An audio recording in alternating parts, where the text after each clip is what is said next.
നീ ഇവിടെ കറങ്ങിക്കാണ്ട് പിങ്കിമോളടുത്ത് പോയി പറ ഒരുങ്ങാൻ. ചെറുക്കൻ കൂട്ടർ എപ്പോഴാ വരുന്നതെന്ന് പറയാൻ പറ്റിയല്ലേ.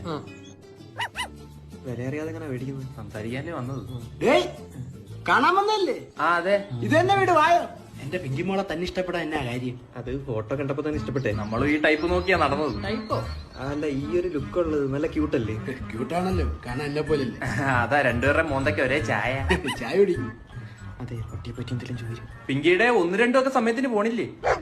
അല്ല, സമയത്തിന് ശീലിപ്പിച്ചാൽ ഞങ്ങൾക്ക് വലിയ ഉപകാരമായിരുന്നേ. അല്ല, അതൊക്കെ അവരുടെ സൗകര്യമല്ലേ. അത് കുഴപ്പമില്ല, ഞങ്ങൾ ട്രെയിൻ ചെയ്തോളാം. മാമ എന്തോ ഒരു പൊരുത്തക്കേടില്ലേ? പൊരുത്തപ്പെടാനല്ലേ അവര് വന്നിരിക്കുന്നത്. മാറില്ല, വീട് 2 നിലയല്ലേ.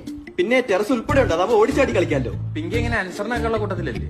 ഇടയ്ക്ക് ഇതിന് വാശി കാണിക്കുള്ളൂ. അത് കുഴപ്പമില്ല, അടിച്ച് മേച്ചങ്ങ് മേടിക്കോളാം. അതെ, പുള്ളിക്കാരെ ശുദ്ധഹാസ്യമാണ് ഉദ്ദേശിക്കുന്നതെങ്കിൽ എനിക്ക് അങ്ങോട്ട് ദഹിക്കുന്നില്ല കേട്ടോ. അയ്യോ, അത് അതുകൊണ്ടല്ല കേട്ടോ, ഞാൻ എന്ത് വാങ്ങിച്ചാലും അത് അവനോടുള്ള. അതങ്ങനെ ശരിയാവും. അല്ല, വാങ്ങുന്നവനാണേലും കൊണ്ടു നടക്കുന്ന ഞാനാണ്.